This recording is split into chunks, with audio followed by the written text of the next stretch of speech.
जी ने मुझसे ये पूछा था कि आपके जो भगवान हैं गणेश भगवान, अगर मानो कि तुम्हारे भगवान पे उन हाथी का सिर क्यों लगाया गया था, अगर लगाना ही था तो इंसान का सिर क्यों नहीं लगाया, और इतनी बड़ी चीज उनके गले में कैसे फिट हो गई न तुम्हारे। अरे जाकिर जाने देना, ये तो सिर्फ कहानी है। अस्सलाम वालेकुम दोस्तों, इस हिंदू भाई ने अनिरुद्ध आचार्य को ऐसे सवाल पूछा जो सुनकर आप सब लोग हैरान हो जाएंगे।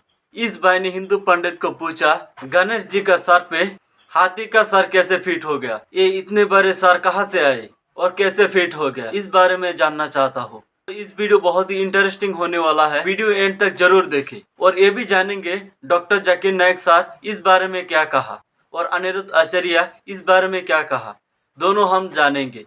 तो देखते हैं इस बारे में दोनों ने क्या कहा। दो सवाल हैं कि किसी ने मुझसे ये पूछा था कि आपके जो भगवान हैं गणेश भगवान, अगर मानो कि तुम्हारे भगवान पे उन हाथी का सिर क्यों लगाया गया था, अगर लगाना ही था तो इंसान का सिर क्यों नहीं लगाया, और इतनी बड़ी चीज उनके गले में कैसे फिट हो गई न तुम्हारे भगवान सही नहीं है, और मतलब उन पे तुम वो विश्वास मत करे करो। अरे उनसे बोलना कि हमारे भगवान में गणेश जी में मनुष्य का जो सिर है, मनुष्य का धड़ है, उसमें हाथी का सिर इसलिए फिट हो गया क्योंकि फिट करने वाले शंकर जी थे। इस धरती के पहले सर्जन शंकर जी हैं।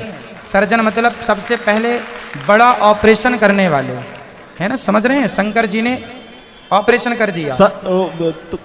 तो हाथी का ही क्यों किया, मनुष्य का क्यों नहीं करा? अरे भाई, गणेश जी को हाथी का इसलिए किया क्योंकि उस समय शंकर जी ने कहा था कि जो एक शर्त थी कि जो जानवर, जो लोग ऐसे सो रहे हों अपने बच्चों की तरफ पाँव करके, उनका सिर ले आना। तो कोई मिला नहीं, हाथी मिला तो हाथी का सिर ले आए। शर्त थी वहां पे, इसलिए पहला। दूसरा प्रश्न ये नहीं, पहले इसका पूरा हो जाए। गणेश जी का जो स्वरूप है उससे हमें समझना क्या है, सीख क्या मिलती है, वो शिक्षा लेना चाहिए। गणेश जी का पेट बड़ा है, कान भी बड़े हैं। गणेश जी के कान कैसे हैं? बड़े। गणेश जी कहना ये चाहते हैं कि ज्यादा से ज्यादा सुना करो और बातों को अपने ही पेट में रखा करो, किसी से कह ना दिया करो, क्योंकि कहने से बात बिगड़ जाती है। तो बड़े कान मतलब ज्यादा सुनो। गणेश जी का मुंह किसी ने देखा आज तक? हाथी का मुंह नहीं दिखता, अंदर होता ना, सूंड लटकी रहती है।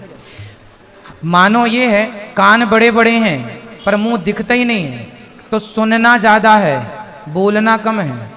ये गणेश जी का स्वरूप हमें शिक्षा दे रहा है कि सुनना ज्यादा है और बोलना कम बोलो, ज्यादा सुनो। जो ज्यादा सुनता है, कम बोलता है, वो सुखी रहता है। जो ज्यादा बोलता है वो बहुत दुखी होता है। इसलिए उनसे बोल दो जो आपसे बोल रहे हैं।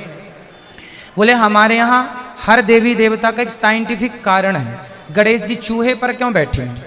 इसलिए बैठे हैं, गणेश जी हैं बुद्धि के देवता और चूहा है तर्क, कुतरता रहता है। तो बुद्धि हमेशा तर्क पर ही सवार होती है, इसलिए गणेश जी का वाहन चूहा है। अब समझाओ उन मूर्खों को, देखने से नहीं होता। उनकी मान्यता को हम ना नकारें, हमारी मान्यता को वो ना नकारें, ठीक है? इसलिए कोई क्या कह रहा है कहने दीजिए। कहने को तो फिर बहुत सारी बातें हम भी कह सकते हैं, आप भी कह सकते हैं, लेकिन हमारे जो देवी देवता हैं वो कुछ ना कुछ संदेश दे रहे हैं।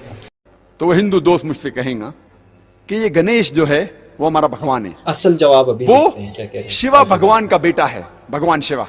और ये उनकी किताबों में लिखा हुआ है कि गणेश भगवान शिवा भगवान का बेटा है। और एक दिन जब भगवान शिवा अपने घर के बाहर निकलते हैं, उनकी बीवी पार्वती अपने जिस्म से मेल निकालती है और एक बेटा बनाती है।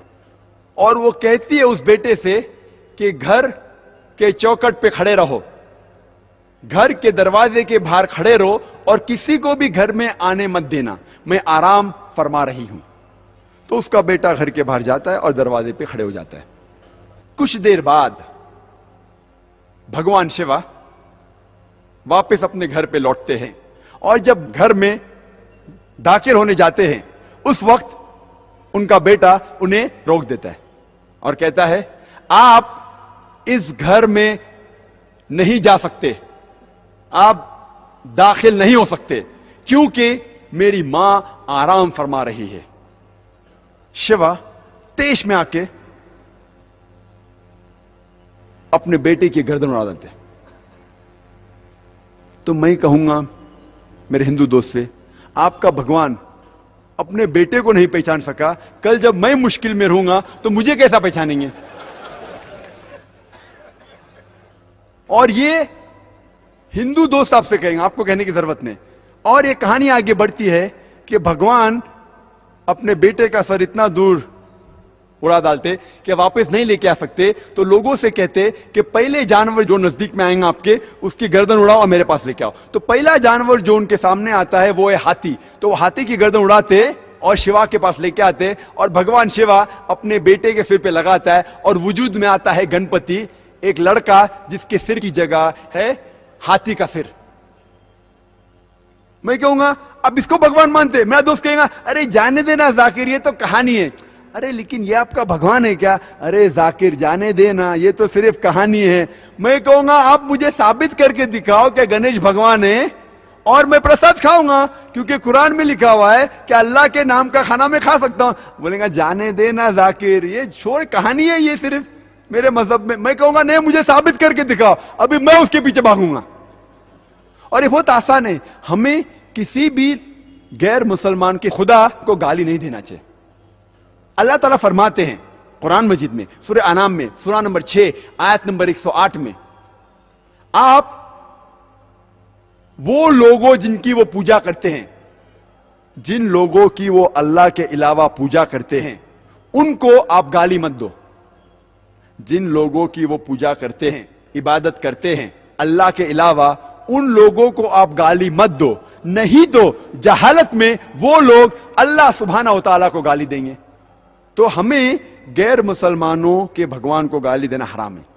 तो हमें कुछ नहीं कहना चाहिए, सिर्फ पूछना चाहिए ये कौन है, और वो हिंदू या वो गैर मुसलमान अपने आप अपना काम करेगा। आपको उन्हें बुरा भला नहीं कहना चाहिए, इस्लाम में इजाजत नहीं है। लेकिन ये तो पूछ सकते कौन है ये, आपका गणेश कौन है, आपका भगवान कौन है? मुंह तो खोलो।